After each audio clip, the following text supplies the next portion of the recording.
So once you launch Photoshop, you can then go to New Document, changing your canvas to inches. We're going to make it 8.5 by 11. Resolution 300. You can leave the color mode at RGB for now. Background content, leave it at white, and press create. Now once you have your blank canvas on, we're going to first start importing the images. So we're going to start from the bottom up. So file, place embedded, whatever you're going to use as your base image. In this case, it's going to be a tablet. The next step would be to draw out the clipping mask. So click on the rectangle tool, drag out the rectangle tool to roughly the size of what you need. Pressing Control or Command T on PC, we're going to click on the control option and drag down the corners to match up to where the tablet screen is.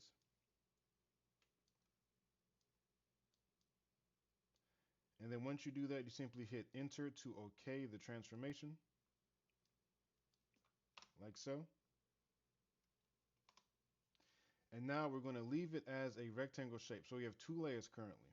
The next step is to go to File, Place Embedded, and then we're going to place the base image, which is going to be this image of the Jeep.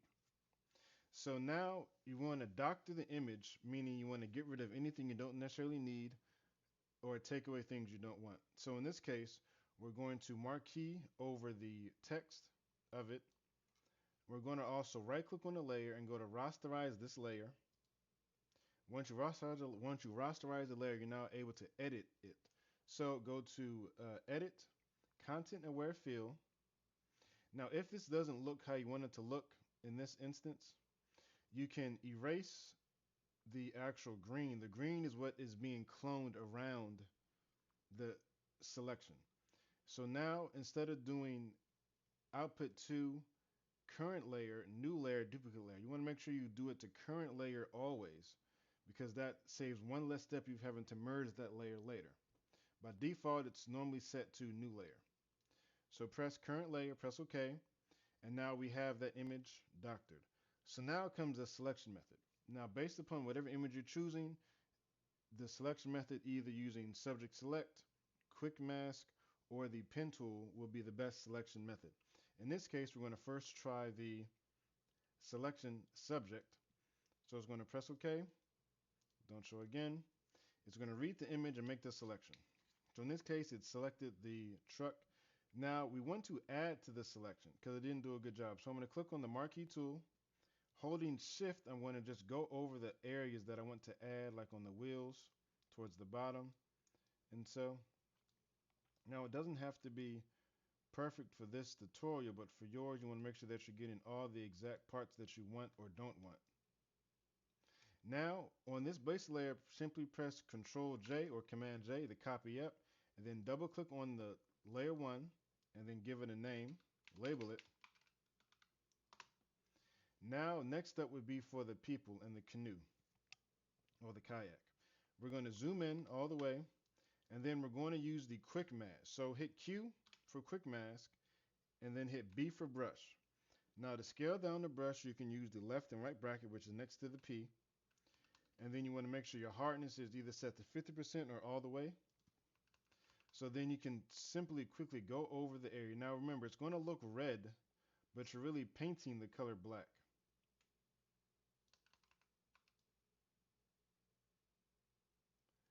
So in this case, you're just simply painting over what you want the selection to be.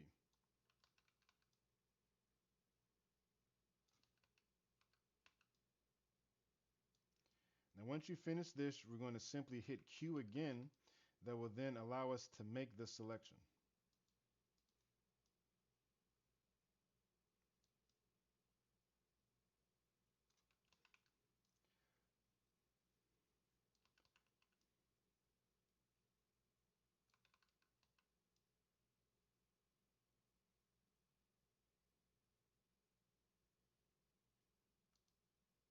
So once you have the selection made, again, we're going to zoom out first to make sure that the selection method is actually being selected properly by simply pressing Control or Command minus to zoom out. So zoom out, Command minus, and then press Q. Now if you have your marching ants or your selection method, as you see here, going around the outside of the canvas, that means that everything but what you painted is selected. So if that happens, simply press Control or Command Shift I to invert the selection, making sure you click back on the original image and press Control J to copy. And then double click, call this people, and then hit OK. So now we want to make sure all of these three images are moving in tandem. So I'm going to click on the top layer, hold Shift, and click on the base layer, and it selects all three. Right click or Control left click for Mac, and go to Link Layers. Once they're linked, they're going to always be moving together. Now, right click on the base layer that's directly above the rectangle layer, and then go to Create Clipping Mask. Once you create the clipping mask, it'll clip down based upon where you are. So in this case, we're just above the image, so it's going to clip down amongst the actual rectangle for the pop-up illusion. Now, next, whatever you choose to put in your background or scene is going to be up to you. In this case, I'm going to be going to File, Place Embedded again, grabbing the forest image, and then scaling this down to fit. But because it goes behind it, we also need to make sure we click on the forest layer and drag it beneath or behind the actual rectangle layer. Because you don't want to put it between the rectangle and the base layer, because that's just going to simply clip it to the rectangle, which then it will be invisible. So if you want to make any adjustments to it, you can, or you can drag it above the base layer and the Jeep layer if you so choose. So that's on it versus behind it. Just make sure it's never between the base layer and what's being clipped. So in this case, we're going to we can doctor it by simply clicking on the Layer Mask tool. Remember, painting black erases or hides, and then painting white puts it back. So I'm going to mask away some of the areas that I don't want, like these hard lines here, over here, and then leave it at that for now. Now, once you have this done, once you have your base image done, meaning you have all the elements you want, things like that, you can then go back in and make other tweaks to the background. So in this case, we're going to be editing the white background layer. So I'm going to click the lock to unlock it. I'm going to double click on it and go to gradient overlay. I'm going to have the gradient going from a simple gray to lighter gray or white, meaning the white is going to be towards the top.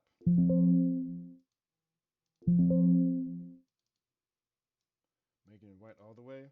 And again, really the choice is yours, whether how much or where you want to place this, but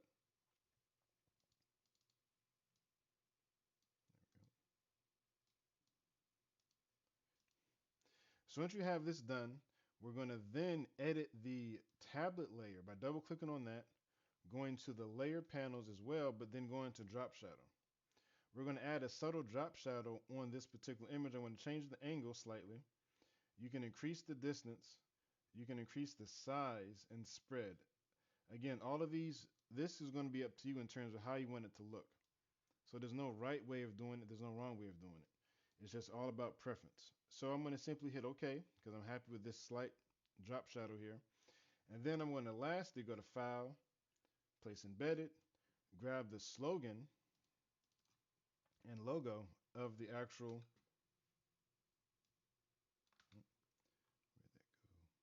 of the image itself. Command J, drag it up, scale it down. So this placement is going to be up to you. It can be at the top and bottom, but you must always have the slogan or tagline of the brand you're using accompanied with the logo. You can also drag it towards the bottom as well. But that's how you do the pop-up illusion, by simply copying up the elements you want to be popped out from the base image, choosing a clipping object, meaning in this case the tablet, and then allowing that to pop up from it, and then adding any other elements you choose.